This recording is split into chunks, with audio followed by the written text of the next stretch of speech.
nous allons entrer dans la seconde partie de cette journée consacrée qui se passe dans le musée de Picardie.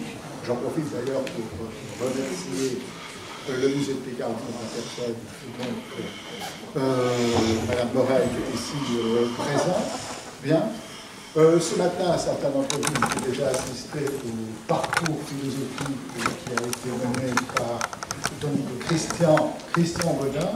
Et vous savez que tout cela se passe évidemment dans le cadre de Cité Philo, la 25e édition de Cité Philo. Bien.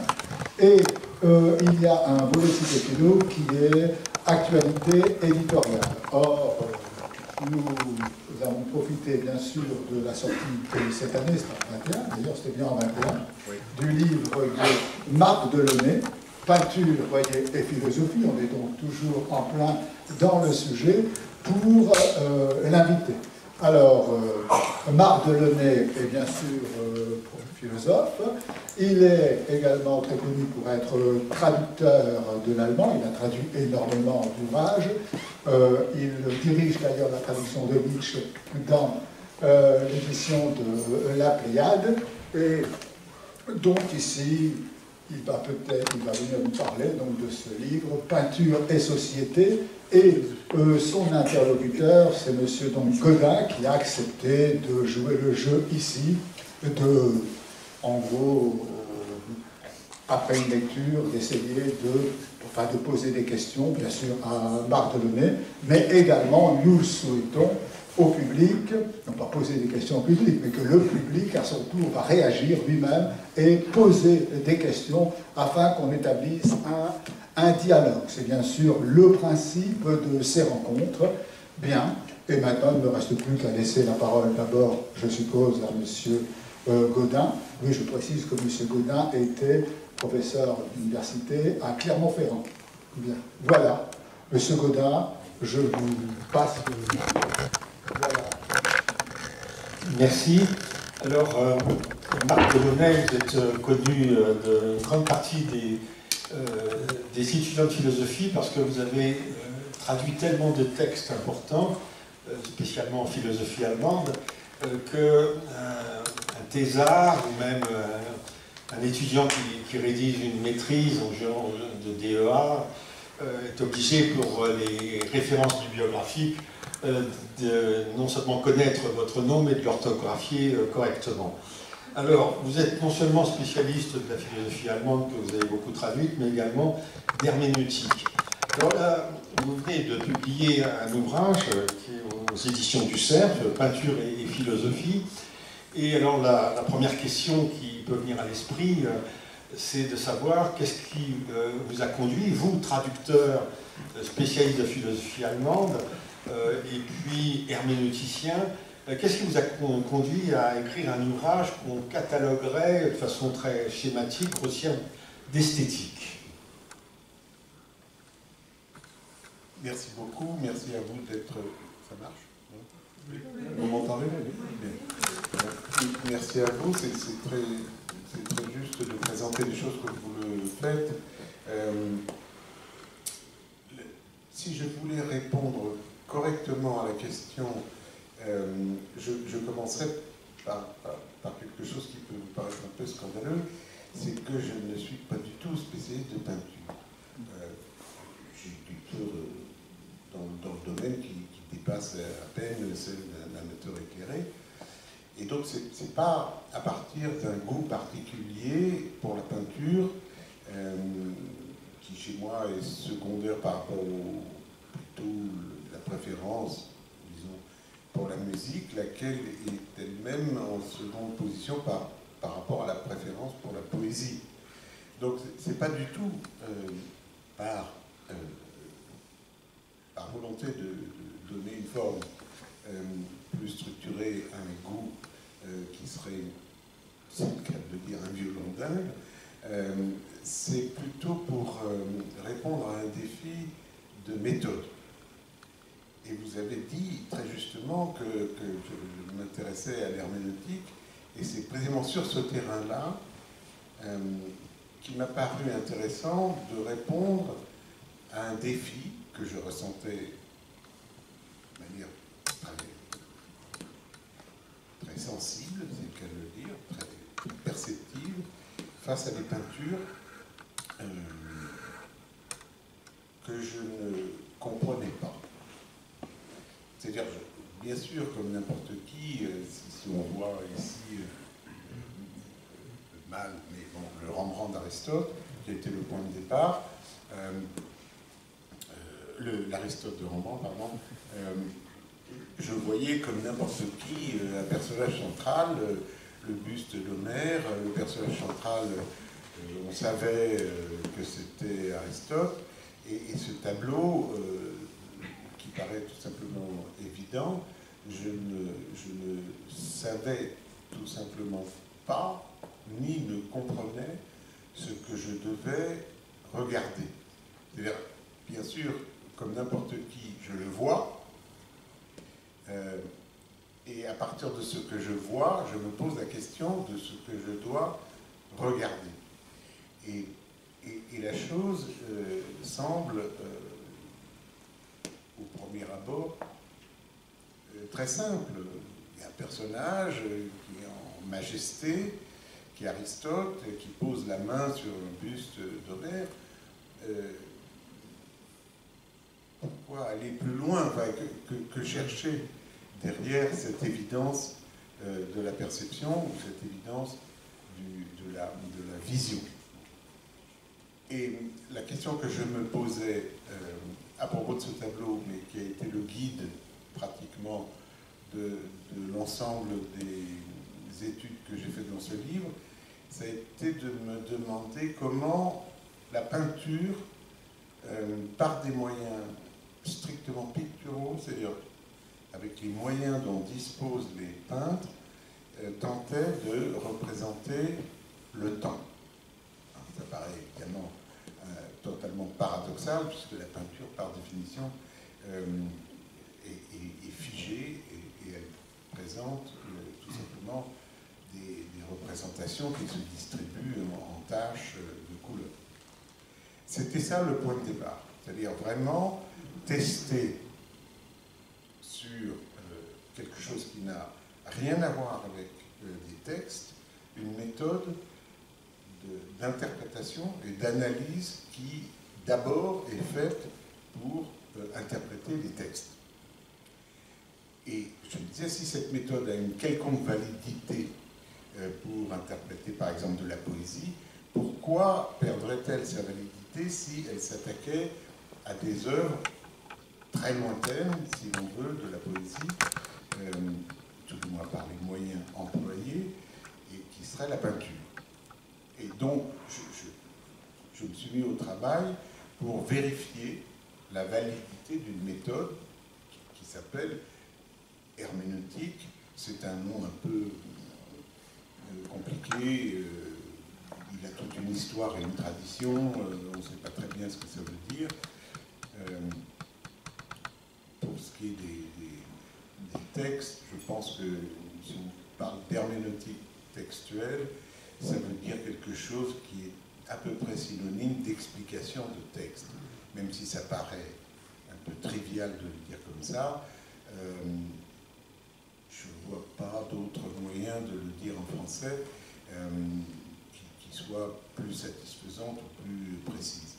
D'autant que herméneutique est un mot qui, dans l'histoire de la philosophie, a subi une tradition, a subi une évolution et un changement de sens, une transformation de sens, à partir du moment où l'herméneutique a cessé d'être une méthode d'interprétation, pour devenir le synonyme d'une philosophie, avec Heidegger et Gadamer au XXe siècle, c'est-à-dire une position générale du sujet qu'il connaît à l'égard du monde.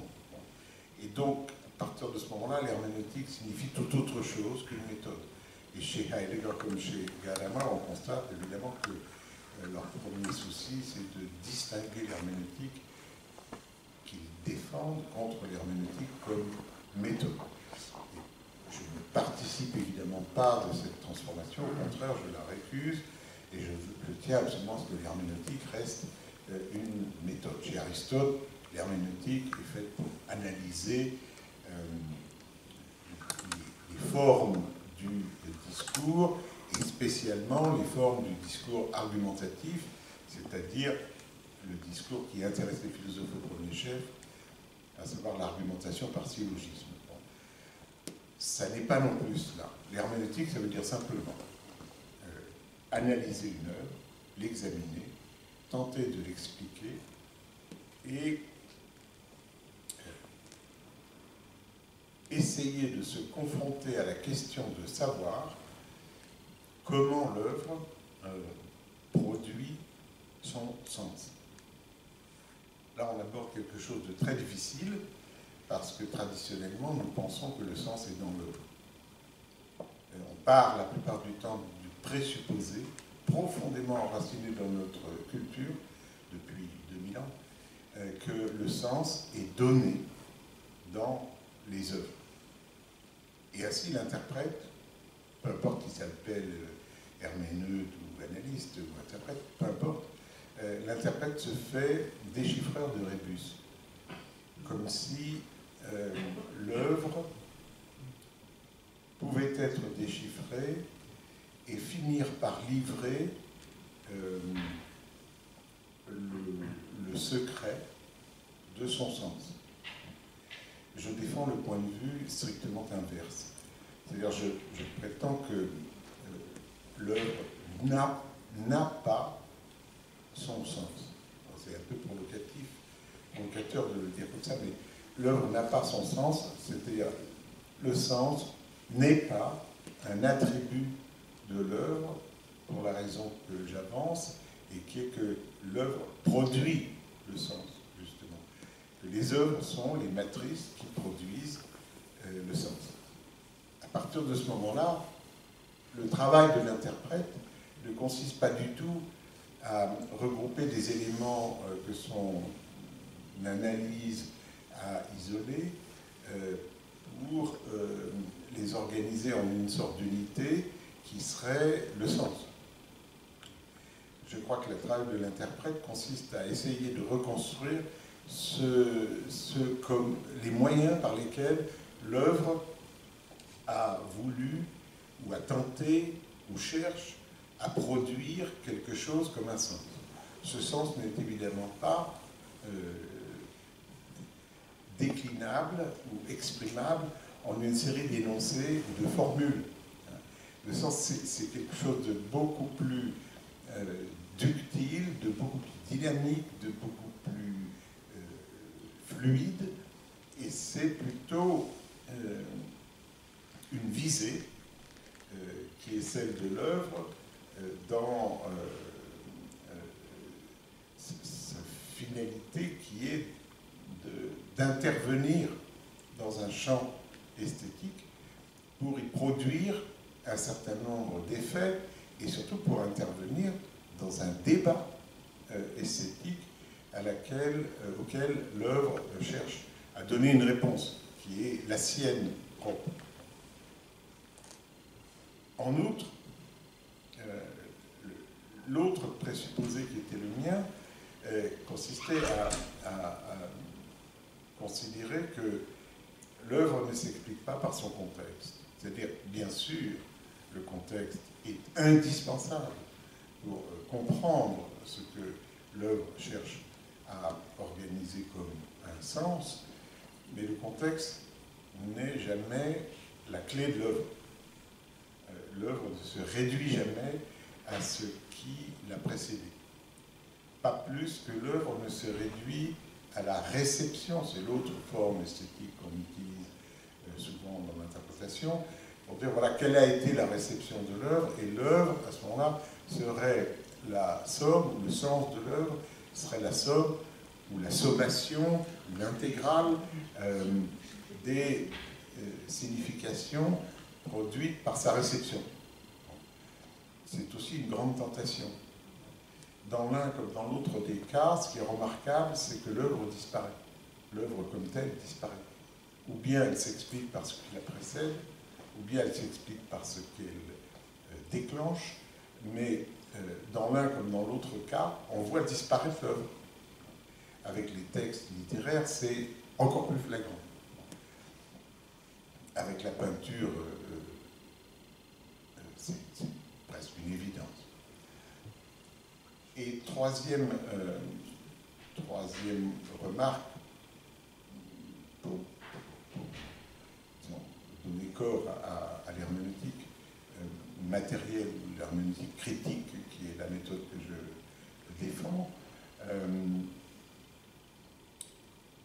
l'analyse de l'œuvre, la reconstruction patiente de l'horizon de sens dans lequel elle s'inscrit et qu'elle vise, ne préjuge absolument pas du plaisir esthétique que l'œuvre suscite.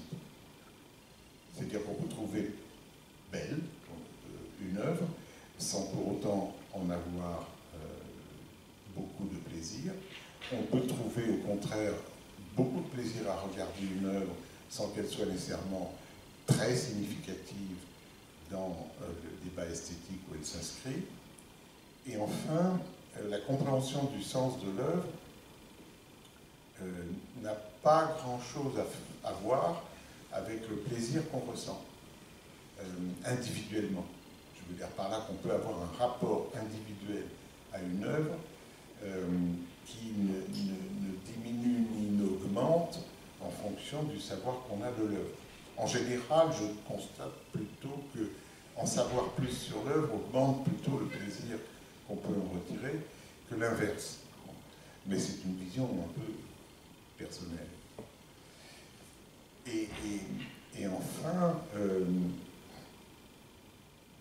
l'objectif d'une interprétation herméneutique d'une œuvre consiste à reconstruire par l'interprétation un sens, un horizon de sens. C'est le sens de cette œuvre, c'est-à-dire c'est le sens que cette œuvre essaye de produire singulièrement. Je veux dire par là qu'aucune œuvre ne peut se substituer à une autre, même si elle vise ou cherche à reconstruire un sens similaire. La singularité des œuvres est quelque chose qui est le but poursuivi par l'interprétation herméneutique, c'est-à-dire montrer comment une œuvre est celle-là et pas une autre, sans qu'on puisse substituer une quelconque œuvre à une autre. Cette singularité est le soubassement qui, à mon sens, permet d'échapper au relativisme des interprétations. Parce que c'est évidemment l'objection qu'on ne manque pas de faire en faisant valoir, à juste titre d'ailleurs, au fond, les interprétations se succèdent, s'empilent, etc. Bon, et que, au fond, à chaque fois, l'interprétation est, comme on dit dans le langage ordinaire, subjective, c'est-à-dire référée à la personne qui accomplit l'interprétation. Évidemment que je récuse complètement la chose, c'est-à-dire que je considère qu'une interprétation aboutit à dégager la singularité d'une œuvre, et que si on veut produire une autre interprétation, alors il faut passer par l'utilisation des mêmes éléments et montrer en quoi l'utilisation de ces éléments est fausse. Ce qui n'est pas une opération, comment dirais-je, en proie, elle, au relativisme. Il y a des éléments qui sont d'ordre concret et qui sont objectifs et qui figurent effectivement. Donc c'est dans cette perspective-là, herméneutique au sens où je l'ai précisé, que j'ai entrepris les études de ces tableaux. Et comme horizon qui, du point de vue philosophique, a trait avec la méthode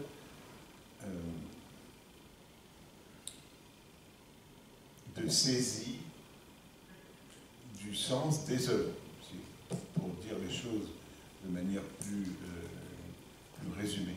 C'est-à-dire que je me suis posé la question, comme je l'ai dit, du sens. Or, cette question du sens, ce n'est pas une question naïve, c'est une question extrêmement complexe, parce que le sens n'est jamais le sens. Le sens n'est jamais un sens, il est toujours pétri d'historicité. C'est-à-dire le sens ne se tient que parce qu'il a un rapport précis au temps. Et tant que le sens ne s'est pas ancré dans une historicité présente dans l'œuvre, qu'elle soit littéraire, musicale ou picturale, alors le sens n'a pas été atteint. C'est compliqué ce que je dis, excusez-moi, mais je le dis de manière très très résumée. Vous pourrez poser toutes les questions que vous voulez, puis on verra sans doute là précisément à travers les exemples comment la chose peut se décliner. Oui, alors avant d'en venir aux œuvres singulières que vous avez choisies pour matérialiser plutôt qu'illustrer votre travail, justement sur la question du temps, vous avez été le traducteur de Lessing. Oui. Lessing est un philosophe, écrivain allemand de l'Aufklärung, c'est-à-dire des Lumières allemandes au XVIIIe siècle, dont l'une des idées fortes de l'esthétique, exprimée dans son Laocoon, c'était de dire qu'il y a une sorte, disons, d'opposition de principe entre l'art poétique et l'art pictural, parce que autant l'art poétique est un art qui s'inscrit dans une durée, il prend l'exemple d'Homère, la poésie peut raconter, comme on dirait vulgairement, des histoires. La peinture, elle est, pour utiliser une expression anachronique, un arrêt sur image, c'est-à-dire que la peinture est totalement impropre à exprimer le temps. Donc il y aurait quelque chose dans la poésie qui serait anti-pictural et dans la peinture quelque chose d'anti-poétique. Et donc, est-ce que ce n'est pas pour contredire votre auteur, un des auteurs de référence sur lesquels vous avez si longtemps travaillé, Lessing, que vous avez écrit cet ouvrage? Par ailleurs, sur la question de la traduction, parce qu'avec la traduction, la métaphore elle est plutôt spatiale. Le terme de traduction en français vient du verbe latin transducere, qui veut dire faire passer quelque chose d'un point à l'autre. En d'autres termes, transducere, c'est ce déplacement. Et en fait, l'image qui s'adapte à cette idée de transfert, c'est le troupeau qui passe d'une rive à l'autre sur un gué, qui passe d'une rive à l'autre d'un fleuve. Mais il est clair que si on regarde cette étymologie, l'idée sous-jacente, implicite, c'est que, sauf accident, s'il y a des bêtes qui se noient, mais en gros c'est le même troupeau qui passe d'une rive à l'autre. C'est-à-dire que si on passe de la rive gauche à la rive droite, ou inversement, on a le même troupeau. Et l'étymologie induit l'idée que la traduction serait de garder le même contenu, comme on garde le même troupeau, et que quand on traduit un texte d'une langue à l'autre, le contenu est conservé, et on a simplement changé la forme, comme si la forme et le contenu étaient absolument indépendants l'une de l'autre. Alors la question qui est, disons, dérivée de cette problématique, c'est que quand on parle de la peinture, surtout quand on en parle en philosophe, on utilise des mots. La peinture, elle est muette. Elle n'est pas simplement, si on suit Lessing en dehors du temps, elle est muette. Alors qu'est-ce que ça veut dire que de parler de quelque chose qui est à tout jamais, enfin, qui est dès le départ en dehors du langage? Qu'est-ce que ça veut dire? Est-ce que quand on interprète, parce qu'on ne peut pas imaginer qu'on interprète en dehors du langage, est-ce que quand on interprète, on n'est déjà pas dans la trahison? Et je revois évidemment à au fameux dicton italien qu'un traducteur, tradutore, est toujours un traître, traditore. Alors c'est pas de l'italien, c'est du français. Ça date du Bellay. Traducteur, c'est une version française un peu de l'époque. Mais je garde l'essentiel de la question. Comme vous l'avez très bien dit, on a l'impression que quand on traduit, on transpose la même chose. En grec, la traduction, ça se dit métaphoré. On reconnaît tous le mot métaphore. En grec moderne, métaphorène, ça veut dire déménager. Et c'est exactement ça. C'est-à-dire, on prend le contenu d'un appartement, d'une maison, puis on le transporte et on le remet dans une autre maison. Sauf qu'on redistribue les meubles autrement, puis qu'il y a des éléments qui se perdent en cours de route parce que le camion était mal bâché ou les déménageurs ont été indélicats. Mais on voit tout de suite dans quoi on s'engage. C'est-à-dire qu'on est persuadé et convaincu que c'est le même qu'on retrouve à la revue. Or, c'est pas du tout comme ça que ça se passe. C'est-à-dire que, évidemment, c'est très rassurant de se dire, je sais pas, quitte mir mal une salse, donne-moi le sel, passe-moi le sel, etc. Bon, c'est la même chose. Pour les énoncés ordinaires, c'est à peu près du même ordre.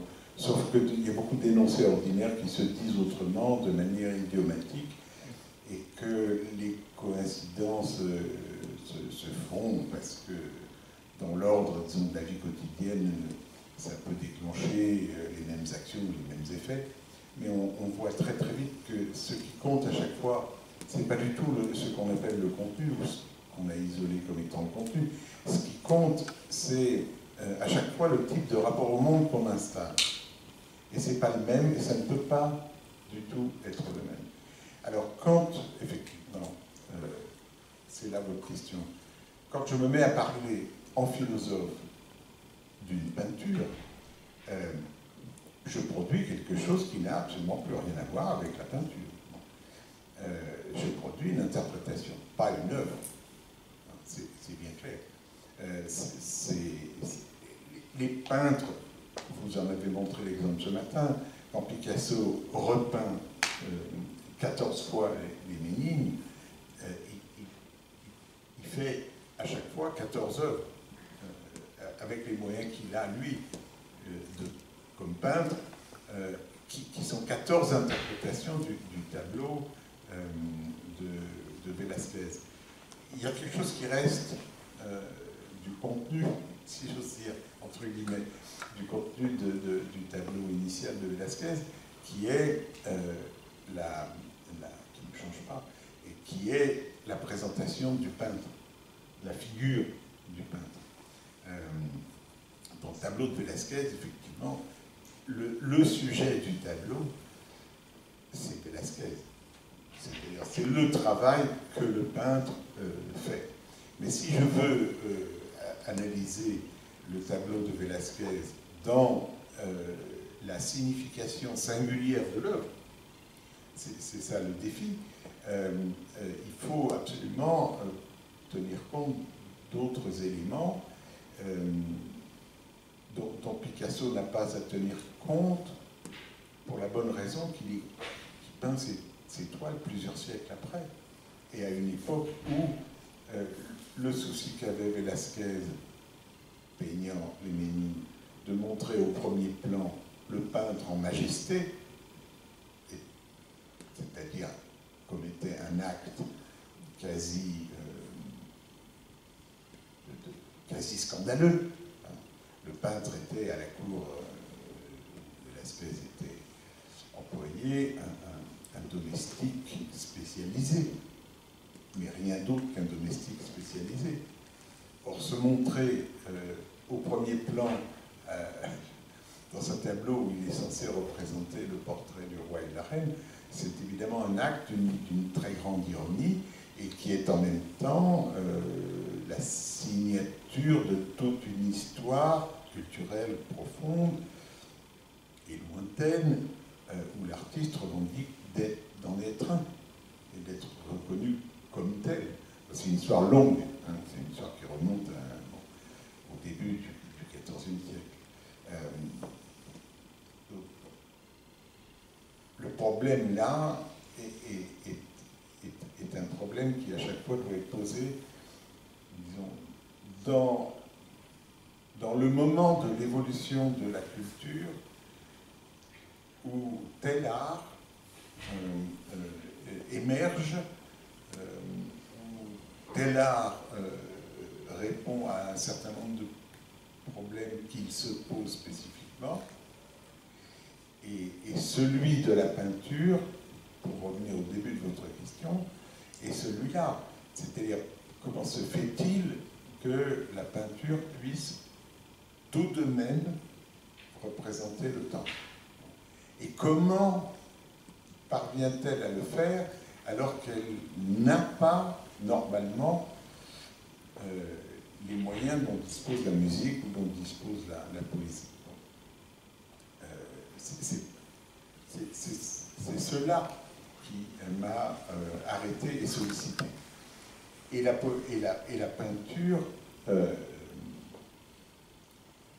donne son point de vue sur le temps. Elle en donne de diverses manières à travers les diverses œuvres que j'ai analysées. C'est pas toujours le même, évidemment, c'est pas le même point de vue, chaque œuvre étant singulière. À chaque fois, la peinture réfléchit sur le temps. Et la réflexivité picturale du peintre se montre par des moyens qui, eux, sont strictement picturaux. Et c'est ces moyens-là que j'ai voulu dégager ou analyser. Et évidemment que l'impression que le spectateur, que nous sommes aussi, ressent, n'est pas d'abord une perception de la temporalité. Dans le tableau de Rubens, bon, c'est plus évident parce que le baroque a des ressources picturales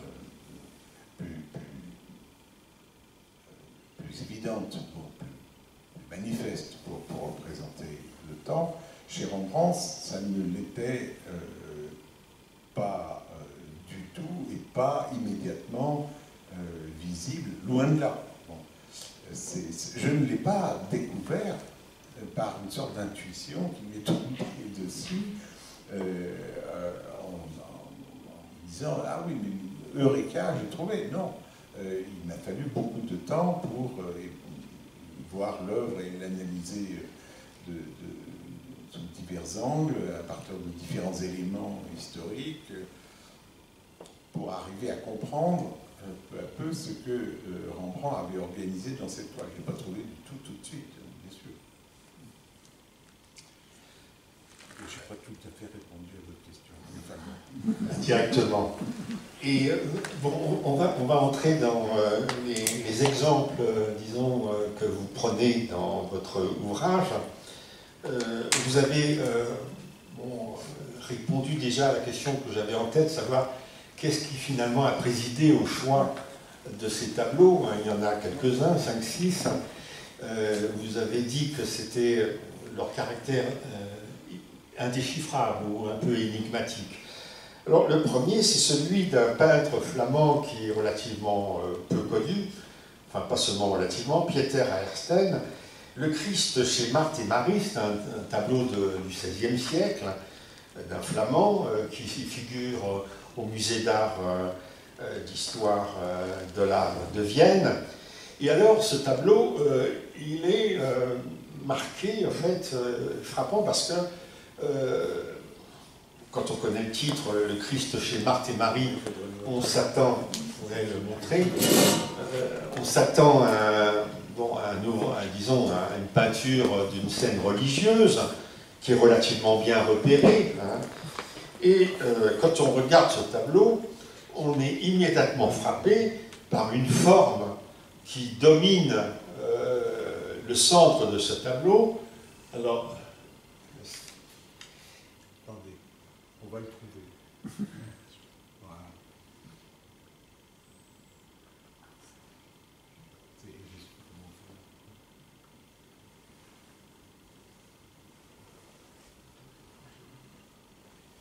Voilà. Ah ben si, celui-là on le voit bien. alors, imaginez que ce tableau s'appelle le Christ chez Marthe et Marie.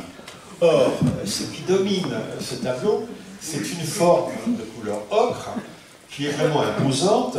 En plus de ça, qui a l'air de flotter un peu sur les airs, c'est-à-dire qu'elle n'est pas réellement posée sur un support, elle n'est pas attachée à des filins, et qui est un gigot. Alors on se dit, mais qu'est-ce que fait cet énorme gigot dans un tableau dont le titre renvoie à une scène évangélique? Alors cet extravagant gigot flottant, on peut l'interpréter, vous l'interprétez, je crois, comme étant le signe à la fois de ce que, si on reprend l'expression de Max Weber, on appellerait le désenchantement du monde, c'est-à-dire qu'on est dans un sujet religieux et en même temps on impose un objet qu'on peut dire profane et même presque vulgaire, mais en même temps il y a une relique au sens étymologique du terme, c'est-à-dire un vestige, une trace, un reste. C'est que ce gigot-là, il n'est pas complètement profane. Et pour cause, c'est peut-dire la raison pour laquelle on mange la Pâque, c'est que ça rappelle l'agneau pascal, c'est-à-dire tout simplement Jésus, Christ, sous la forme presque provocatrice de la forme matérielle du symbole. C'est-à-dire le tableau se présente d'emblée comme une provocation visuelle qui nous dit ce que vous voyez, c'est un symbole présenté uniquement sous son aspect matériel. Le gigot d'agneau. Alors, enfin, quand j'ai vu cette toile pour la première fois, je suis resté stupéfait. Je me suis dit, c'est blasphématoire. C'est-à-dire, c'est provocateur. Comment ça se fait qu'on puisse... Enfin, on peut présenter le Christ sous la forme d'un agneau. Il y a maintes représentations de ce symbole comme tel, c'est-à-dire sous une forme symbolique qu'on puisse recevoir. Qu'est-ce qui se passe quand un peintre représente le symbole à moitié? C'est-à-dire, un symbole, c'est toujours deux choses. Un aspect physique, matériel, sensible, une trace sensible, et puis un contenu de signification.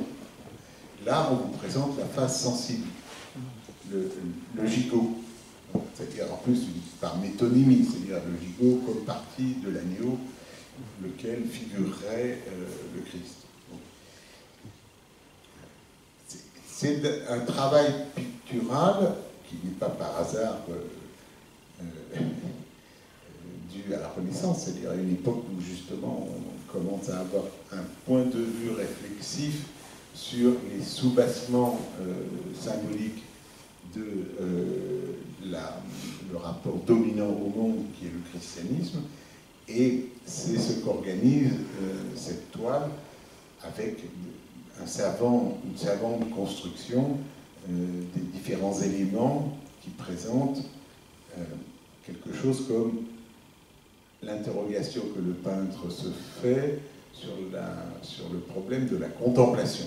Parce que Marthe et Marie, c'est précisément le problème du rapport entre la vie active et la vie contemplative, au terme de la parabole de l'épisode rapporté par les évangiles. Évidemment que Jésus privilégie la contemplation, la vita contemplativa par rapport à la vita activa, et le tableau s'amuse de ce genre de préférence en montrant au premier plan systématiquement des éléments de la vita activa et non pas des éléments de la vita contemplativa. Donc il y a déjà un premier travail qu'effectue le tableau à partir d'une réflexion dont il émane sur cet épisode des évangiles. Et évidemment que le peintre est concerné par la vita contemplativa, puisque c'est ce qu'il produit. Il représente des images. Mais en même temps, le peintre est un artisan et il ne le fait pas sans recourir à un savoir-faire qui met en œuvre, c'est le cas de le dire, des compétences artisanales très concrètes, instrumentales. Et en même temps, le tableau est beaucoup plus complexe que ça parce qu'il représente aussi, comme vous pouvez le voir sur la gauche du tableau pour vous, il représente la scène, au cas où on l'aurait perdu de vue, et il met en scène Marthe et Marie avec le Christ, et avec une mise en scène tout à fait sans ambiguïté, où on voit le Christ poser sa main sur Marie. C'est elle qui est préférée. On ne peut pas le lire parce que l'image n'est pas assez nette, mais sur le linteau de la cheminée, on peut lire en flamand c'est Marie qui a choisi la meilleure part. Et on a sur un dédalage, on ne le voit pas non plus, la référence à l'évangile de Luc qui neutralise toute ambiguïté. Mais par ailleurs, l'ensemble du tableau, la plus grande surface du tableau, est occupée par, en tout cas c'est ce que vous voyez sur la droite, des éléments qui tous ressortissent à la vie la plus concrète, même si à gauche, vous avez encore des éléments qui symboliquement sont ceux utilisés dans la peinture de l'époque pour représenter sous une autre forme symbolique le Christ. Il y a la mode de beurre qui représente la suavité, le hyet qui représente lui aussi quelque chose qui a trait avec la passion du Christ et avec sa douceur, et puis tout le reste qui est organisé au premier plan comme une Onbite, en flamand, une table mise, une nature morte flamande, une vanité flamande. Vous retrouvez le pain et vous retrouvez le vin. Et puis, de l'autre côté, vous avez la bourse qui contient éventuellement les 30 deniers ou l'argent du ménage, etc. etc. L'autel, la bouteille ouverte qui contient un calice ou des verres. Bon. Enfin bref, une organisation générale de la droite du tableau qui préfigure tout simplement les tables mises hollandaises dont on a l'habitude, qui va devenir un style, surtout au XVIIIe. Et puis au centre, en porte-à-faux, ce qui est intéressant du point de vue, pas simplement pictural, mais du point de vue tout simplement de l'entreprise légèrement blasphématoire du peintre, ce gigot, qui est vraiment anatomique, et surtout qui risque de basculer. Donc on voit effectivement comment le peintre organise des temporalités esthétiques différentes.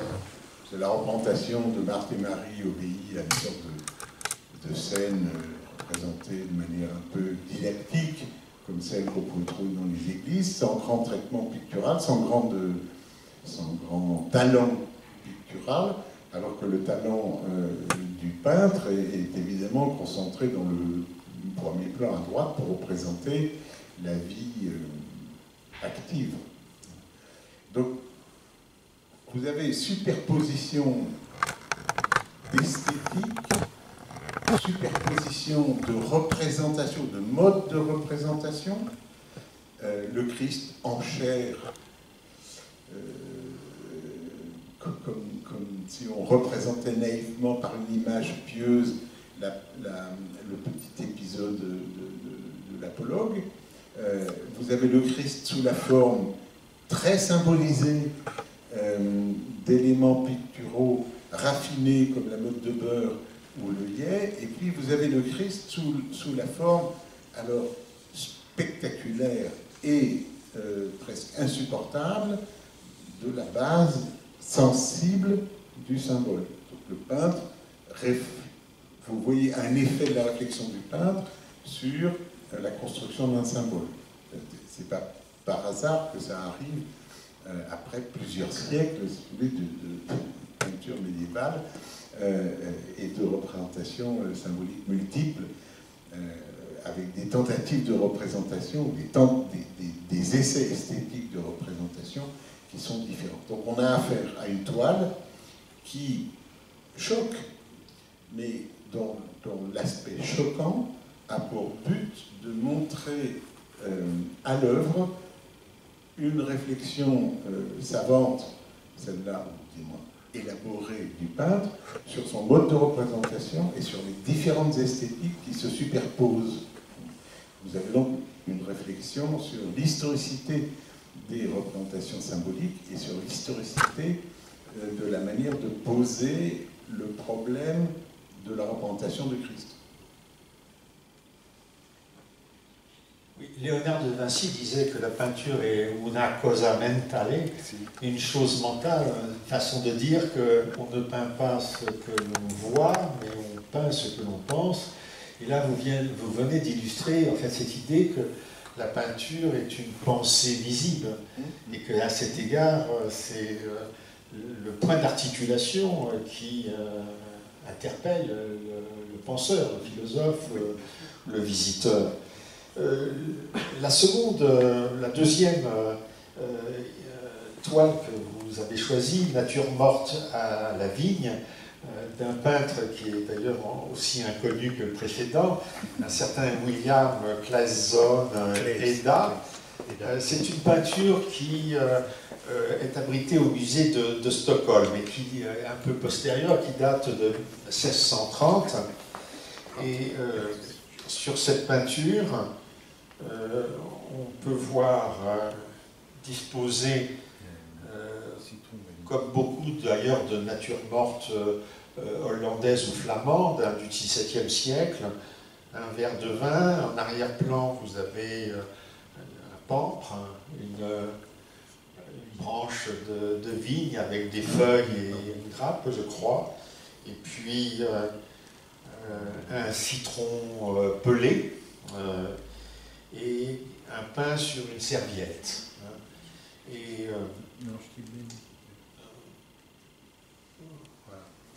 vous dites de ce pain sur la serviette, vous voyez, nous sommes ici, comme d'ailleurs on l'a vu lors de la visite tout à l'heure, avec la nature morte devant cette chose assez impressionnante, c'est qu'il y a une absence de toute figure humaine, et en même temps, comme il s'agit de choses qui ont été consommées ou qui vont être consommées ou qui sont préparées, la présence humaine elle est constante dans ces natures mortes, mais elle n'est pas là. C'est-à-dire que le peintre arrive à représenter l'absence par les objets qu'il représente.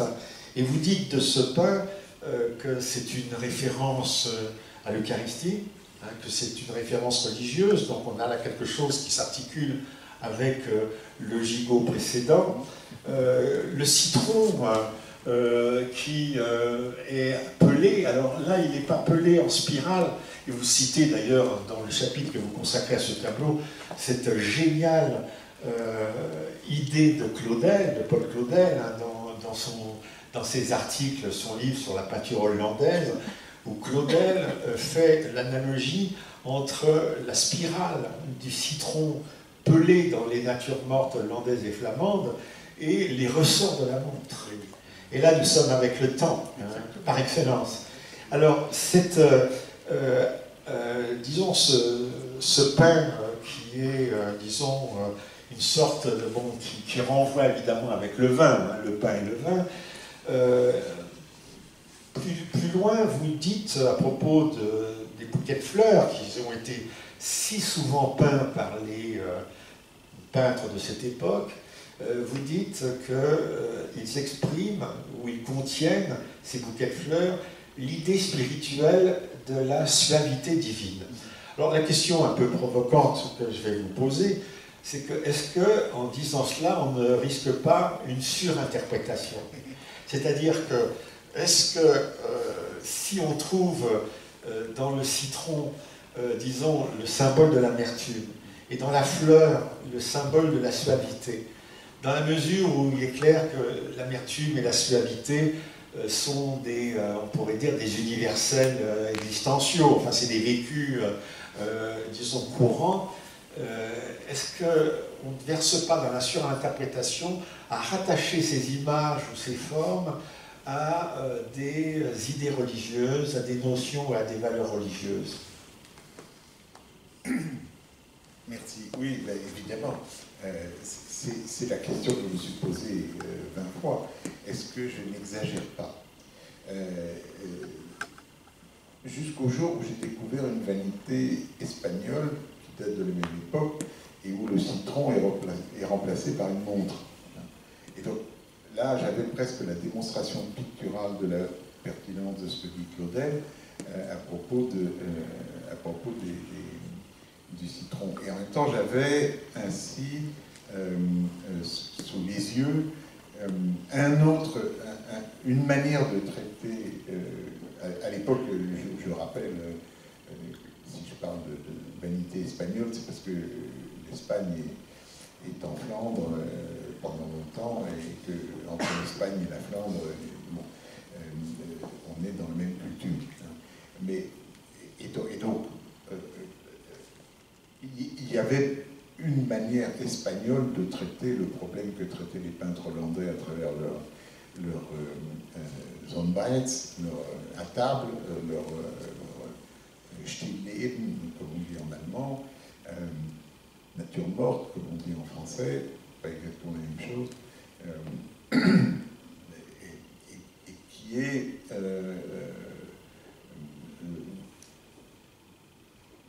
voué, comme vous le dites, à la surinterprétation.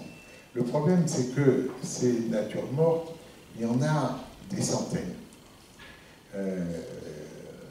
Claes Heda est un peintre qui a pratiquement toute sa vie peint à peu près le même tableau.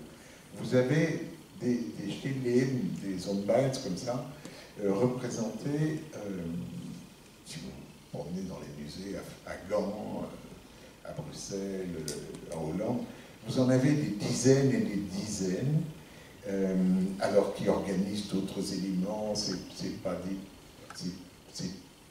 C'est des fromages, c'est des fleurs, c'est des poissons, bon, le poisson étant évidemment, par sa proximité symbolique avec le christianisme, encore plus évidente que ictus, et en grec, ça veut dire poisson, c'était l'anagramme de Jesus Christus Theus Huios Sator, Jésus-Christ, fils de Dieu sauveur, qui était le signe, le tag de reconnaissance des chrétiens dans les catacombes romains.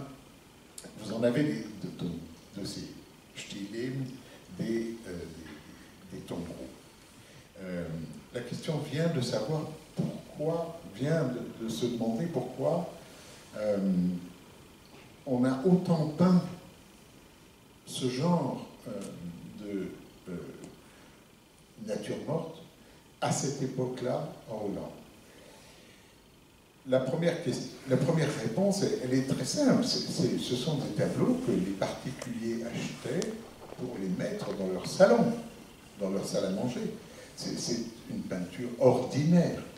Mais cette peinture ordinaire aurait pu se contenter de représenter, je ne sais pas, un paysage par exemple. Or, ça représente une scène qui est tout le temps organisée avec des éléments qui symboliquement sont structurellement toujours présents. C'est-à-dire, on trouve toujours un calice, on trouve toujours un couteau, on trouve toujours soit du pain, soit l'équivalent, on trouve toujours du raisin ou l'équivalent. On retrouve des éléments structurels qui sont ceux qu'on doit trouver sur un autel d'église. Et en même temps, on est dans un contexte où le protestantisme est dominant et où tout l'aspect qui justifiait justifiait aux yeux des protestants leur départ de l'orbite catholique, c'était le thème de la démythologisation. D'anéantir ou d'éradiquer toute la part de mystère, toute la part de mythe qui subsistait encore à leurs yeux de manière beaucoup trop dominante dans le catholicisme. Et donc vous avez la représentation de la passion sous sa forme symbolique, l'Eucharistie, sous sa forme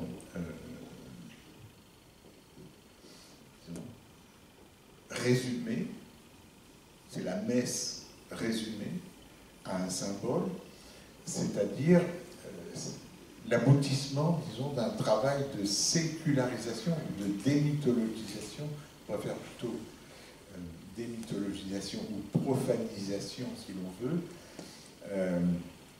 d'un rite qui, certes, subsiste dans le protestantisme, il y a bien une communion, mais il n'y a plus de mystère. Ce passage-là s'est effectué effectivement entre le XVIIe et le XVIIIe siècle dans la République de Hollande, spécialement, au nord de l'Europe en tout cas, et ces tableaux-là en témoignent. En plus, ce sont des tableaux, comme je l'ai dit, domestiques, c'est-à-dire que c'est un rappel domestique d'une obédience spirituelle sous une forme qui rend cette obédience supportable. Mais il y a autre chose dans le tableau. Il y a une organisation avec des éléments très minimalistes d'un mouvement qui est celui-là beaucoup plus profond et qui est l'historicité chrétienne, c'est-à-dire le type de rapport au temps qu'on a lorsqu'on est chrétien. Et ce type de rapport au temps, c'est pas du tout la même chose qu'un rapport au temps profane. Par exemple, les jours se succèdent les uns après les autres dans une sorte d'ordinaire qui est celui de l'histoire qui n'est pas orientée. L'historicité chrétienne, c'est une histoire orientée. Elle est certes une histoire universelle, elle touche n'importe quel homme, partout dans le monde, mais c'est une histoire orientée vers un salut. Et c'est au moment où, en philosophie, on commence au XVIIIe siècle à se poser les problèmes de l'historicité véritable, ce qu'il en est de l'histoire, où cette historicité chrétienne est mise en cause, que vous en avez ici la représentation compulsive, parce que des tableaux de cette nature, il y en a des centaines, la représentation compulsive de cette historicité chrétienne qui bascule du côté du musée, c'est-à-dire du côté de la pure et simple représentation privée, justement, d'une dynamique effective dans l'histoire. C'est la mort, tout simplement, de cette historicité à laquelle on assiste à travers ces représentations-là. Évidemment, aujourd'hui, comme elles ne sont, comme on les voit un peu comme ça de temps en temps, on n'est pas du tout frappé du caractère presque obsessionnel de la présence de ces toiles dans les intérieurs hollandais. Mais c'était pourtant ça qu'on percevait à l'époque. Vous évoquez à 3 reprises, enfin avec 3 illustrations de peinture, un thème identique qui est celui de la descente du Christ dans les limbes. Un tableau de Di Giovanni, celui qui est plus connu de Mantegna, et puis un autre également qui est très connu, de Sébastien del Piombo, qui se trouve au Prado, à Madrid. Alors, les limbes, c'était une sorte de lieu artificiel, enfin un artefact inventé par l'Église catholique pour trouver un lieu qui soit ni les enfers, ni le paradis, et pour placer les enfants et les sages, les justes qui avaient vécu avant le Christ. c'était une question théologique que de savoir qu'allons-nous faire, où vont les enfants qui sont morts avant d'être baptisés, où est allé Socrate. Les mettre dans l'enfer auraient été, par rapport à la bonté divine, une injustice criante. Alors je voulais vous poser la question de savoir qu'est-ce qui vous a particulièrement intéressé précisément dans cette thématique et dans la façon dont les différents peintres ont traité cette question de la descente du Christ dans les limbes, puisque je crois savoir que l'Église avait, disons, parce que c'est un dogme qui est très tardif, hein, très longtemps après les évangiles, je crois que c'est au Moyen-Âge, avait donc fixé à un jour, ou 2 ou 3 jours, je ne sais pas, le temps que le Christ allait dans les limbes pour aller sauver les âmes qui étaient contenues. Si on ouvre la discussion théologique, on n'en a pas fini. Mais il faut savoir que l'Église a fini par renoncer très tardivement à la notion de limbe. Elle a renoncé, je crois que c'est en 2008. Oui, l'Église prend son temps. En matière d'évolution des dogmes et en matière de dogmes, il y a des bibliothèques entières qui sont consacrées à la chose.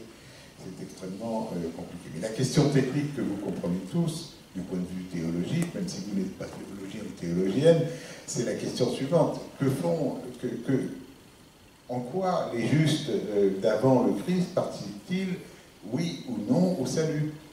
Alors, la réponse est forcément oui, parce que on ne peut pas condamner aux enfers des gens qui se sont révélés être charitables, pleins d'espoir, et authentiquement croyants dans le Dieu qui n'était pas celui qui était révélé, mais enfin bon, leur piété était exemplaire. Donc ces gens-là devaient se retrouver au paradis. Donc on a inventé au XIe siècle quelque chose comme une région intermédiaire, les limbes. Dante en a fait une partie de sa Divine Comédie. Là, ce qui m'a intéressé, c'est de voir, littéralement voir, se développer une conversion culturelle de notre modernité de manière absolument flagrante. C'est-à-dire que entre Mantegna, dont vous voyez ici le tableau, il y en a d'autres, mais celui-là suffit tout à fait pour comprendre la chose. Le Christ, ça représente le Christ qui descend aux limbes. Peu importe que ça soit une grotte, donc les limbes sont pas tout à fait l'enfer, mais déjà un peu sous terre, etc. Et puis ici, à droite, vous avez en 1515, la date est importante, le tableau de Del Piombo qui représente le même thème, le même, entre guillemets, contenu. Le Christ descend aux limbes. Bon. Vous voyez qu'entre les deux tableaux, dans notre culture, s'est produite une conversion considérable, énorme. Alors, on ne s'en aperçoit pas puisque nous sommes, nous, du côté de Del Piombo, que nous considérons comme des évidences culturelles, ce que ce tableau illustre comme basculement. Une fois qu'on a basculé, on est de l'autre côté. Hein. Mais ici, ça nous permet de comprendre le type de représentation qu'on avait jusqu'au milieu du XVe siècle de ce qu'était le point de vue objectif. Le point de vue objectif, c'est le point de vue de Dieu. Et c'est un point de vue auquel on renonce très très difficilement. Hein, dans la réponse que je faisais à la toute première question de M. Gaudin, j'ai évoqué la question du sens. Et j'évoquais le fait que je tournais le dos, bien évidemment, à la conception très répandue que le sens était dans l'œuvre et qu'il fallait aller l'y chercher. C'est la même question qui, si on la pose sur le plan théologique, consiste à dire il y a un sens dans les choses, il a été donné par Dieu à travers la révélation, et la révélation est ce par quoi nous accédons au sens donné par Dieu dans la création. C'est une idée extrêmement profonde, extrêmement durable, et quand on y songe, extrêmement rassurante.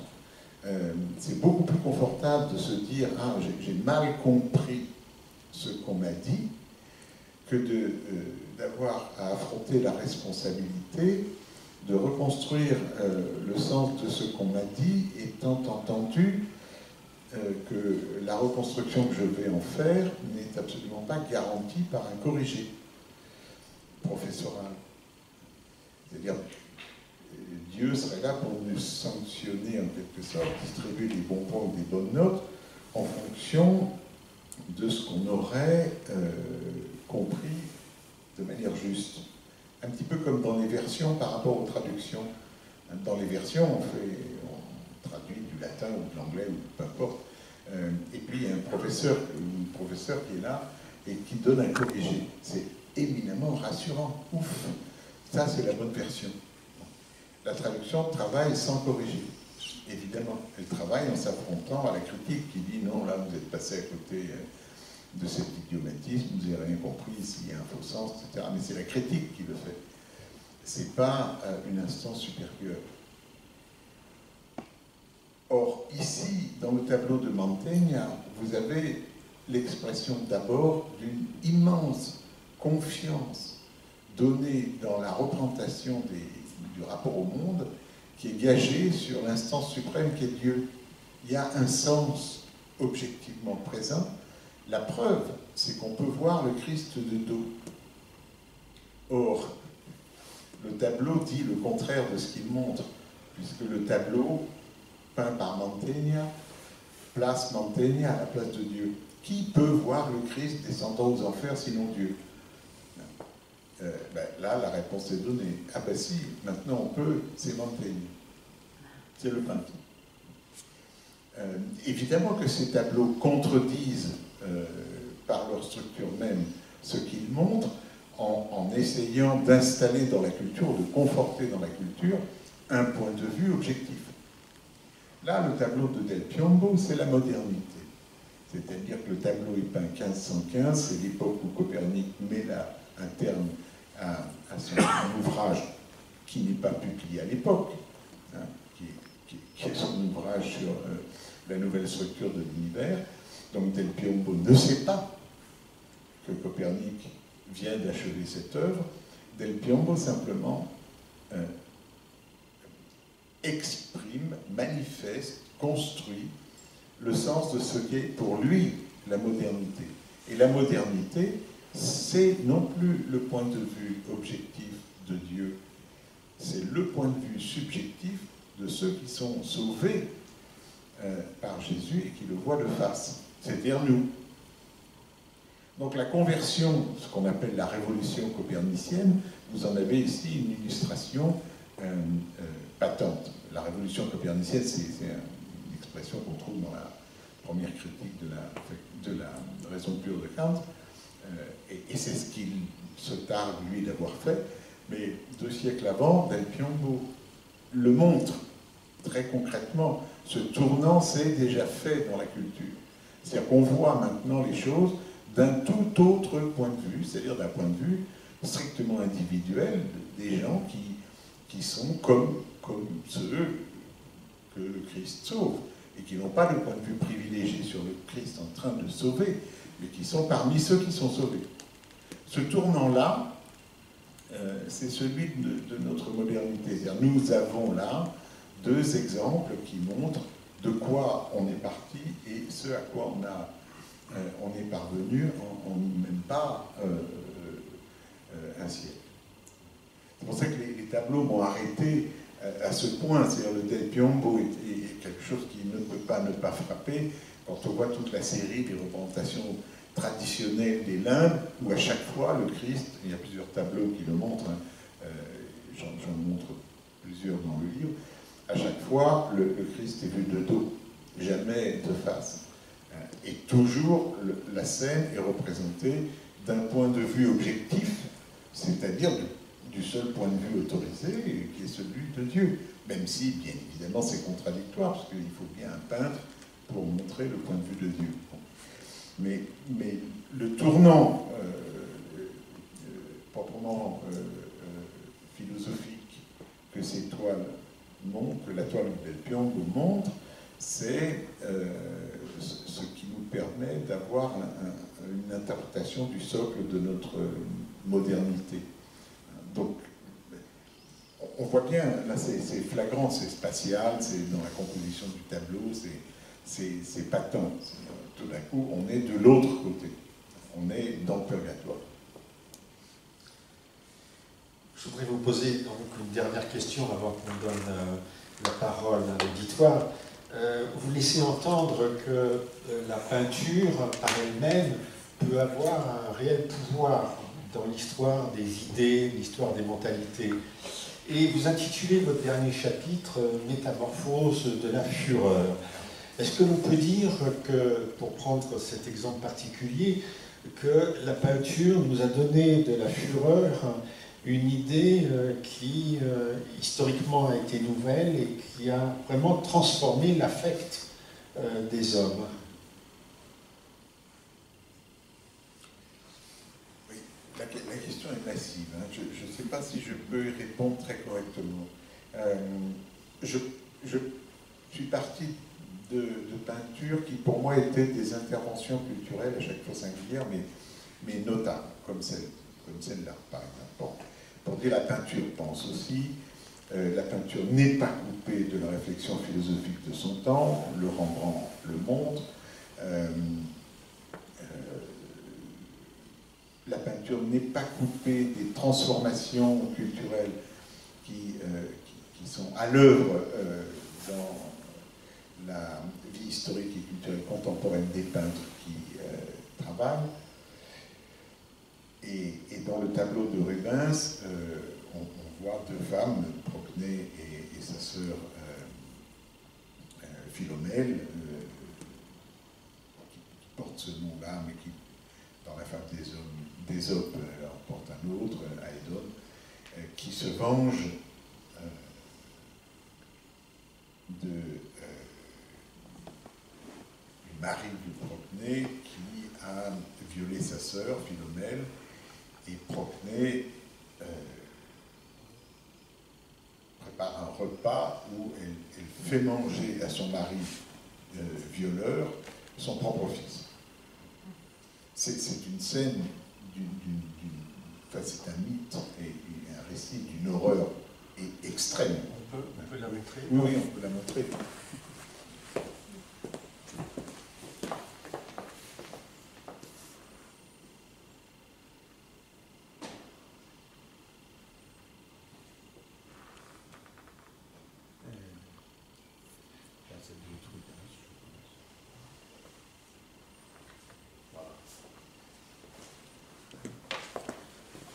C'est l'illustration d'une légende grecque.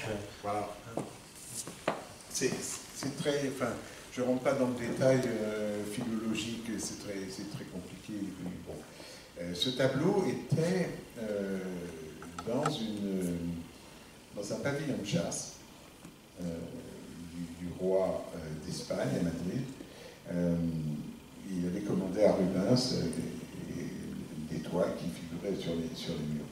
Évidemment que la toile, pour le public de l'époque, illustre, je dirais pas un mythe, parce qu'on ne sait même pas si c'est un mythe, mais un épisode d'Ovide, hein, qu'on trouve donc raconté par Ovide, qui récapitule des éléments mythologiques. Dans sa littéralité, l'histoire est atroce. Le violeur se trouve confronté à la vengeance de sa sœur, enfin le violeur et le mutileur, parce qu'il a, non seulement il a violé Philomèle qui est à l'arrière-plan, enfin à droite, complètement à droite du tableau, mais il lui a coupé la langue. Donc il l'a privé de l'instrument avec lequel elle pouvait raconter sa propre histoire et donc se plaindre. et Philomèle a tissé, on ne sait pas exactement quoi, sur un linge qu'elle a transmis à sa sœur pour lui faire comprendre son histoire. Et la rage de la sœur, Trentenay, précipite le sacrifice du fils, dévoré ou mangé par le père lors de ce repas. Bon.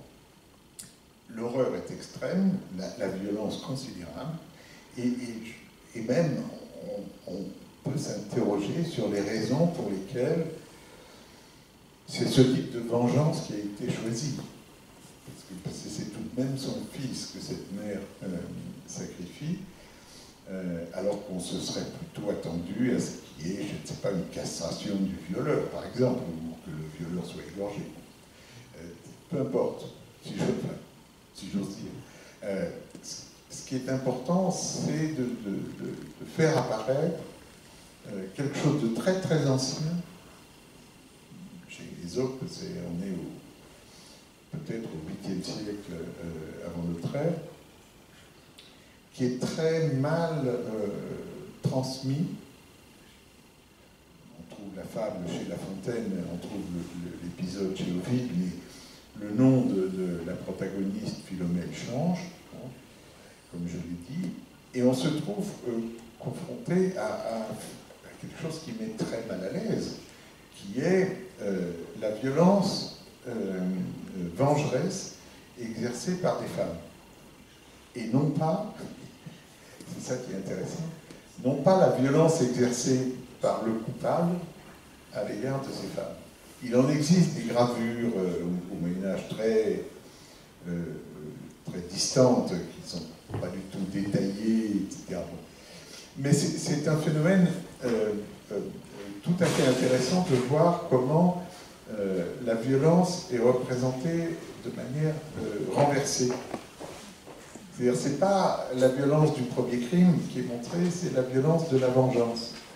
Ça, c'est, je pense, un paradoxe culturel profond qui se traduit par, aujourd'hui, le détail du parcours que des femmes en proie à des violences de tous ordres, notamment sexuelles, doivent endurer et franchir pour arriver à faire reconnaître leur statut de victime. Et donc, en général, c'est l'inversion qu'on représente, c'est la violence vengeresse et pas la violence initiale qui déclenche la violence vengeresse. Donc, ça, c'est un point. Mais surtout, ce qui est très représentatif dans cette toile, c'est quelque chose qui a trait aux bacchantes et à la représentation de l'extase et du délire ou de la frénésie de la transe qui était le propre des bacchantes. Et bon, je ne rentre pas dans les considérations qui nous entraîneraient trop loin là, mais ce que parce qu'on dérive là à travers la représentation que la tragédie grecque a donné des bacchantes, avec Pintée qui veut assister aux trans des bacchantes et qui est déchiqueté par elles. Enfin, on est dans cet ordre-là où on fait apparaître tout ce que peut avoir d'explosif, d'éruptif, d'exacerbé, le soubassement pulsionnel des rapports humains et surtout des rapports sexuels. Je pense qu'il y a là on n'a pas des milliers de tableaux de cette nature, et comme par hasard, on a l'œuvre d'une peintre qui s'appelle Gentileschi et qui est maintenant un petit peu connue.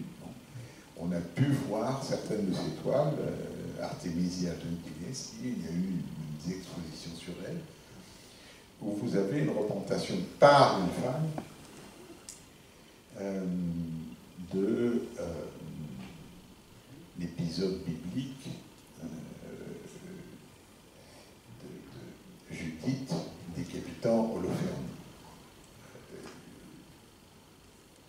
On est là dans un ordre où la peinture se risque en général peu, mais qui est extraordinairement frappant quand on compare la manière dont les peintres hommes représentent Holoferne et le sacrifice de Judith, ou Judith décapitant Holoferne, et la manière dont Artemisia Gentileschi le montre.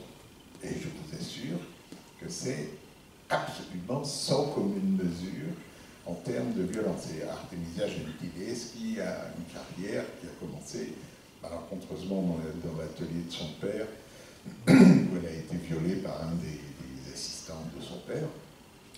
Et quand on voit sa peinture, et notamment cet épisode autour de la Judith, on ne peut pas se tromper sur ce qui s'exprime de violence dans ces toiles.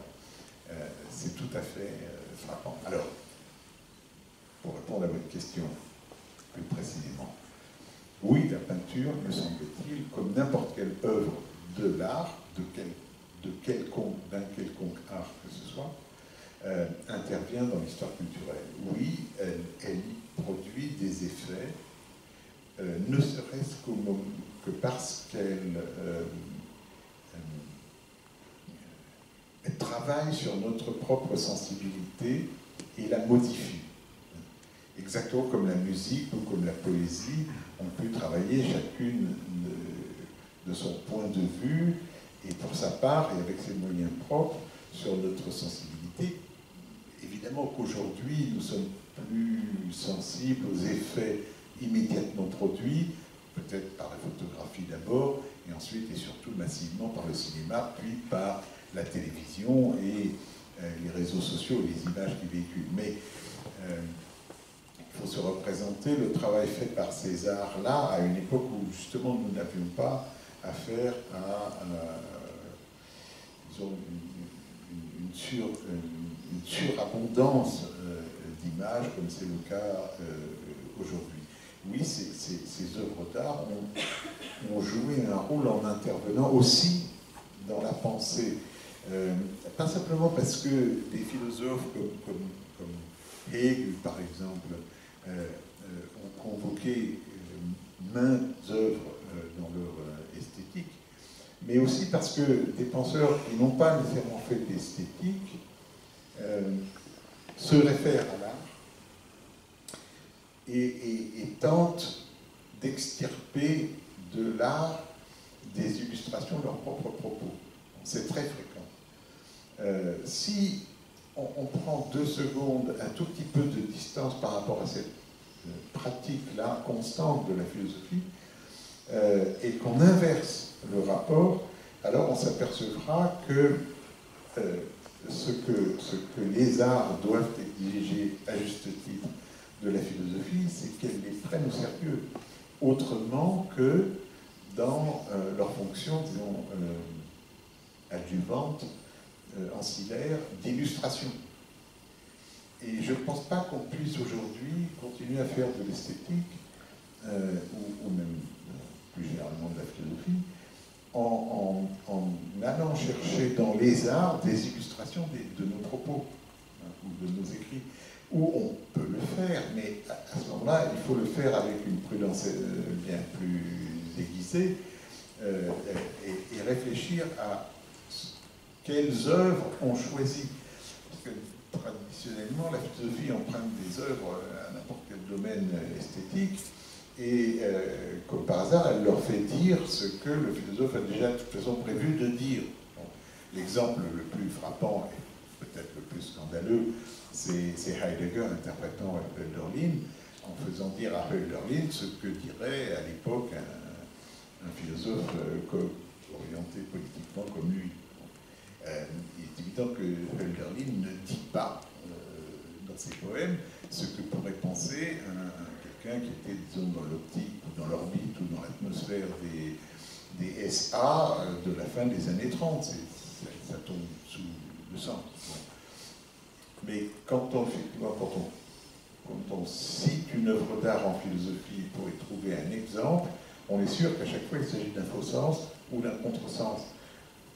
Pas toujours, je ne vais pas exagérer. Quand Platon cite Homère, il n'est pas dans le même type de rapport, mais il est dans la délégation d'une dette.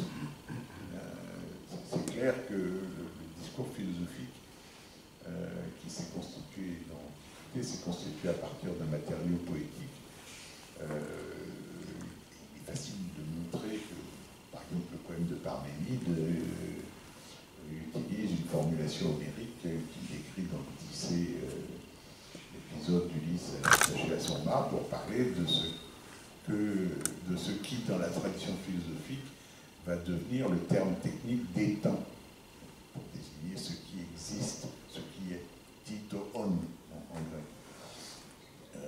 Cette dette-là de la philosophie à l'égard de la poésie, mais à l'égard des arts, est une dette qui a servi à constituer la légende que nous avons tous reçue et tous répétée, toutes et tous répétée, du logos triomphant du mythos. On ne peut plus aujourd'hui en philosophie raisonnablement tenir ce discours-là.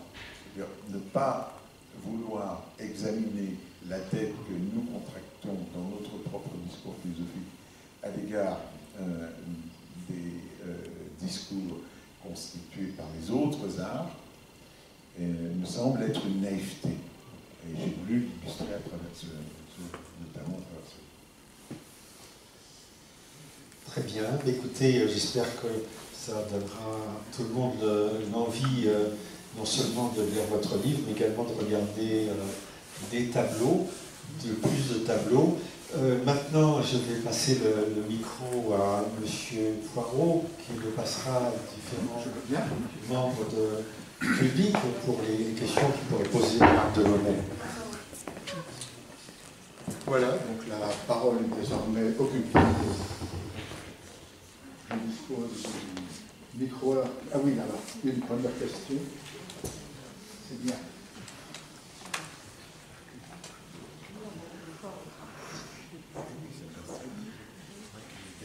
Oui, je voulais vous demander, les œuvres que vous avez choisies sont des œuvres de la Renaissance, baroque, qui sont effectivement chargées de symboles et, je veux dire, l'interprétation, effectivement, des interprétations possibles, etc. Mais qu'en est-il, par exemple, avec des œuvres comme Sol et Huit, je pensais aussi à Support Surface, c'est-à-dire des mouvements des artistes qui se refusent aux mots, à la narration, si je puis dire. Comment on fait?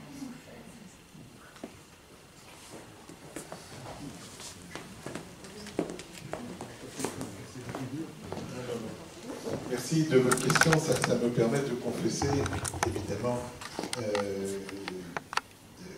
très ouvertement et sans difficulté aucune, les limites de mon propre travail. Je n'ai pas été plus loin que le XVIIIe siècle.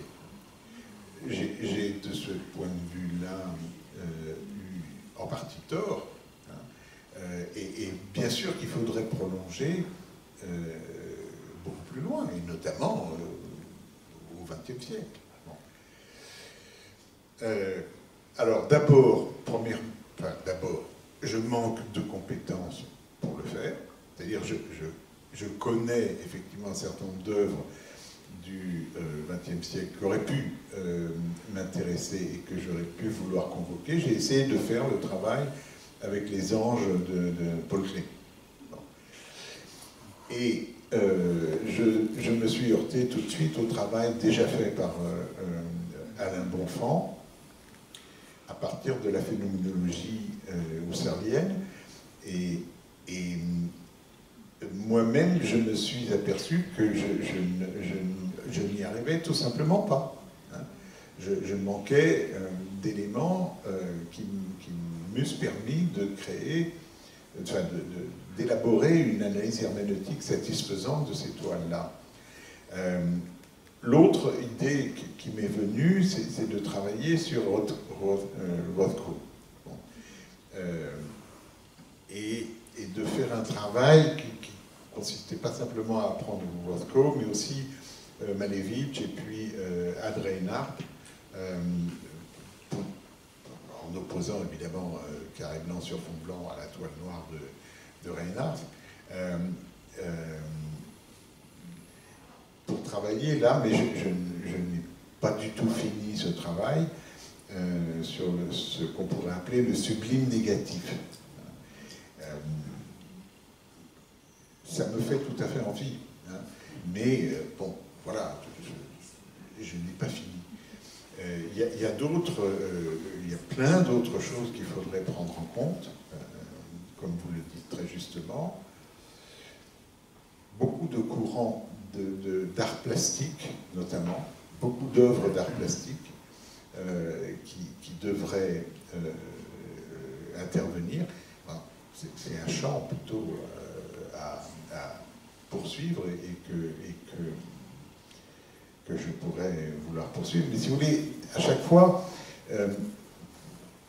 mon point de départ, ça a quand même été, pour mener à bien ces tâches-là, il faut quand même un point de départ tout à fait personnel, qui est l'envie de comprendre une œuvre.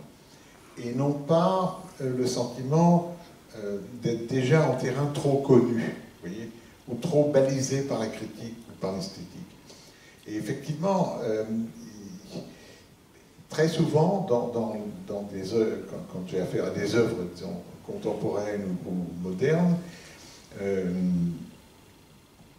l'effet de surprise initiale n'est pas là, parce qu'il y a déjà trop de littérature sur la question. Vous voyez, ce qui m'embarrasse. Je préférerais travailler à partir de plasticiens, de peintres, bon, qu'on ne connaît pas autant que ça, et qui sont un peu laissés pour compte. Mais, et puis je ne sais pas si je vais poursuivre dans cette voie-là, si vous voulez. Autant de...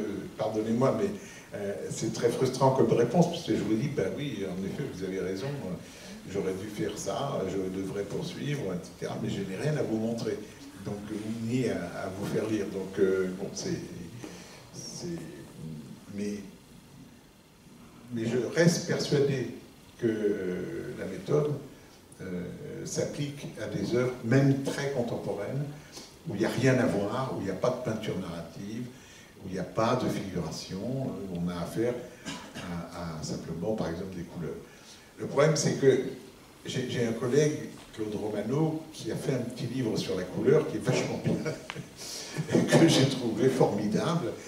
Et quand j'ai lu son livre sur la couleur, où il cite beaucoup, il travaille beaucoup à partir de Rothko, etc., je me suis dit, ben, j'ai plus rien à dire sur la question, parce qu'il a déjà dit tout ce qu'il a à dire. Vous pouvez lire ça, ce petit livre de Claude Romano sur la couleur. C'est vraiment absolument remarquable. Il est beaucoup plus phénoménologue que je ne le suis, mais c'est un travail, à mon sens, sans exemple. Très discret. Il n'a aucune réception pour ce travail-là, ce qui est dommage parce que c'est tout à fait remarquable. Voilà, autre...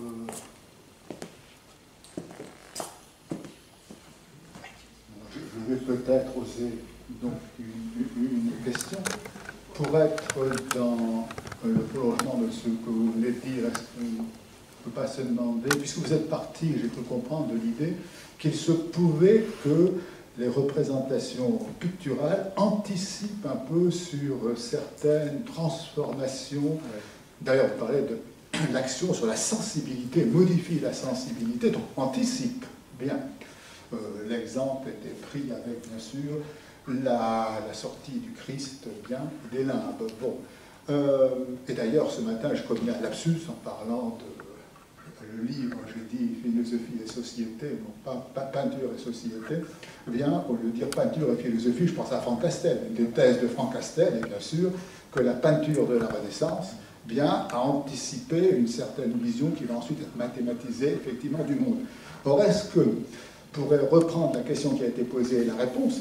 La difficulté de parler de la peinture contemporaine, disons, ne tient pas peut-être, on n'est pas encore assez transformé, on n'a pas encore une sensibilité suffisamment formée pour justement interpréter, non pas dans le sens, bien sûr, je veux dire, à faire des allégories ou bien contextualiser, bien entendu, mais pour la comprendre dans le sens que vous avez pris. Oui. Merci de la question. Si vous voulez, je trouve qu'aujourd'hui, il ne faut pas non plus négliger le fait que la contemporanéité, enfin le XXe siècle en tout cas, a considérablement développé des instruments d'interprétation en les perfectionnant beaucoup, ce qui fait qu'il n'est pas rare aujourd'hui de trouver des travaux en sociologie de l'art, par exemple, qui sont absolument remarquables. Et je dirais même que du coup, le XXe siècle est un siècle qui se distingue en tout cas par une considérable attention aux œuvres d'art et le perfectionnement remarquable de moyens d'analyse de ces œuvres. Dans tous ces travaux faits sur les œuvres, il y a aussi des esthétiques. Il y a celle qui n'est pas du tout connue de Hermann Cohen, j'en parle parce que c'est un auteur que je connais bien, puis surtout c'est un esthéticien en philosophie qui parle des œuvres, comme Hegel, parce qu'il y a des esthéticiens comme Kant qui parlent de l'esthétique, mais qui ne parlent pas des œuvres. Et quand ils parlent des œuvres, on le regrette. Bon. Donc il y a Cohen, mais il y a Georg Lukács qui a fait une esthétique. Et puis il y a Adorno, bon, qui est massivement présent en philosophie de la musique notamment. Mais il y a aussi Ernst Bloch, qui a écrit une philosophie de la musique au tout début du XXe siècle, qui est absolument intéressante, qui analyse la musique du point de vue qui est évidemment le sien. Ça, on retombe un peu dans le problème du conflit des interprétations, mais dans le sens effectivement où il y a une recherche du caractère utopique, des traces de l'utopie dans la musique. Puis il y a surtout Walter Benjamin, qui est maintenant connu, bien connu, assez généralement reçu, qui lui offre une saisie des œuvres qui est absolument originale et qui, je crois, permet déjà de... Ça ne s'attache pas tellement à la peinture, même s'il a parlé évidemment du tableau de Klee qui est devenu ultra célèbre, l'ange de l'histoire, etc. Enfin, bon. Mais c'est s'incline chez Benjamin, et puis c'est pas une interprétation, c'est juste une citation. Mais à partir du travail de Benjamin, je pense qu'il y a énormément de choses qu'on peut élaborer en matière d'instruments d'analyse des œuvres, notamment alors évidemment, comme toujours, de la littérature, d'abord, et de la poésie, mais pas seulement. Sauf que, si vous voulez, si on cherche thématiquement à garder, disons, un peu le fil conducteur qui était le lien, comment les arts représentent le temps, nous avons beaucoup plus de moyens, me semble-t-il, aujourd'hui pour le faire, sans que... Et on a beaucoup plus d'œuvres qui nous donnent des matériaux qui sont à chaque fois comme des anticipations de la sensibilité sous des registres très très différents. Hein. En peinture, c'est absolument évident, mais maintenant, les limites de la peinture sont franchies. Qu'est-ce qui distingue un peintre d'un plasticien ou d'une peintre d'une plasticienne? C'est très difficile à discerner. Je pense que là, les limites sont franchies. Et le fait que les limites soient franchies est déjà une forme d'anticipation de quoi? On ne sait pas, mais de ce qui nous requiert, nous, pour essayer de suivre ce que les artistes sont en train de nous montrer, parce que nous les recevons encore très largement à travers des catégories qui sont déplacées.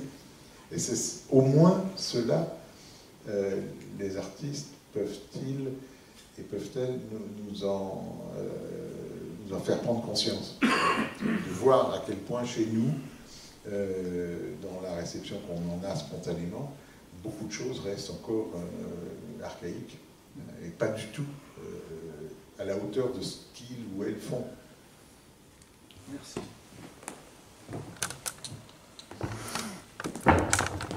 Peut-être une... Oui, Thierry. Oui, dans votre première réponse, vous avez expliqué entre autres que votre méthode, la méthode herméneutique ne réduisait pas l'œuvre à son contexte. Et en fait, j'étais donc après quelque peu surpris quand il a été question d'œuvres en particulier, de voir que le contexte, si je puis dire, il était là très massivement, même si bien sûr il n'y a pas de réduction, mais donc voilà, est-ce que vous pouvez nous expliquer davantage la chose? Il ne faut pas confondre la réduction de l'œuvre au contexte de sa production avec le fait que l'œuvre intervienne dans un contexte. De toute façon, l'œuvre n'intervient pas hors de l'histoire, ni de manière surplombante. Vous voyez ce que je veux dire?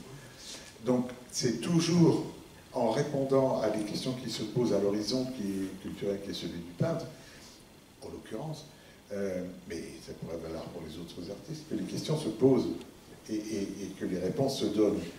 On ne peut pas sortir de cette historicité-là, et on n'a aucun intérêt à le faire, puisque on voit très très bien que ce qui permet d'échapper à l'historicité, au contexte, à la contextualité, ça n'est jamais que la singularité qui est en rupture avec ce contexte.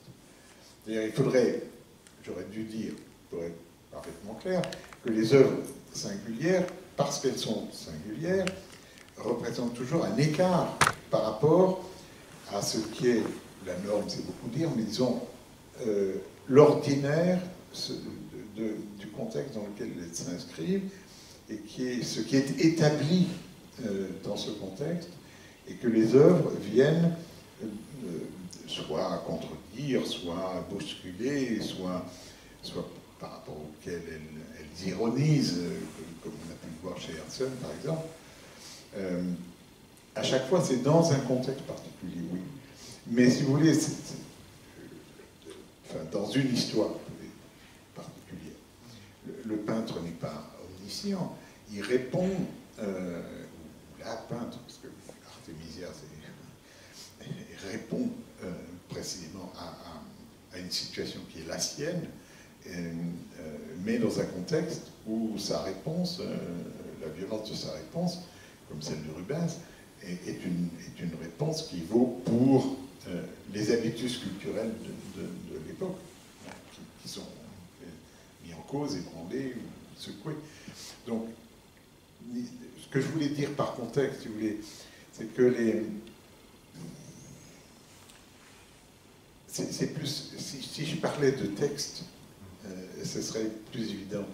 Vous comprenez très, très bien qu'on ne peut pas expliquer un texte par son contexte, ni par sa réception. C'est-à-dire que si on essaie d'expliquer Homère par son contexte, on n'y arrive pas. Bon, évidemment, mais ça vaut pour tous les textes, je dirais. Bien entendu, il y a des enracinements, il y a des, comme on l'a dit, des intertextualités qui sont présentes dans n'importe quel texte. Mais c'est justement pas parce qu'on les y retrouve qu'on a expliqué le texte. Ce qui est intéressant, c'est de voir à chaque fois comment le texte s'écarte de ce que normalement les attentes qu'on aurait sur la base de son contexte nous permettraient de lire. En philosophie, c'est flagrant, c'est-à-dire quand il suffit de relire le début du discours de la méthode que tout le monde connaît par cœur pour s'apercevoir que, je veux dire, ce qu'on entend d'abord, c'est l'ironie, évidemment. Et la réfutation a lieu dès le premier paragraphe, dès le deuxième paragraphe, dès le deuxième alinéa lorsqu'on passe du bon sens à la notion de faculté. Alors c'est évident pour les textes littéraires et pour les textes philosophiques, c'est beaucoup plus facile à montrer, mais la difficulté est la même en art, je dirais.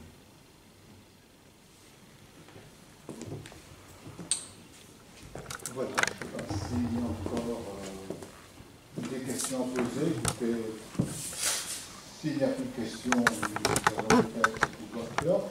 Enfin, je tiens bien entendu à ici remercier chaleureusement, bien sûr, Marc Delaunay ainsi que M. Gaudin, qui nous ont quand même permis d'avoir sans doute un autre rapport. Nous regarderons peut-être différemment, peut-être sûrement même différemment maintenant, les œuvres picturales, écouterons des œuvres musicales, bien, et puis j'espère que cela vous a donné, n'est-ce pas, l'envie d'approfondir peut-être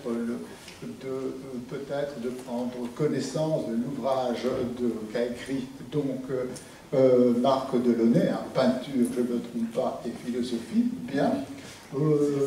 Alors, vous savez que le principe aussi ici, c'est que ces rencontres, ce qui sont dans le cadre qu'on appelle actualité éditoriale, c'est de présenter un ouvrage et éventuellement, bien entendu, de pouvoir l'acquérir. Je sais que dans ces lieux, nous l'avons appris tardivement, il n'est pas en principe possible de vendre, mais le libraire est venu, je crois qu'on peut accepter que ceux qui souhaitent avoir le livre s'adressent à lui, mais s'adressent à lui, disons, particulier à particulier, on dira ça comme ça.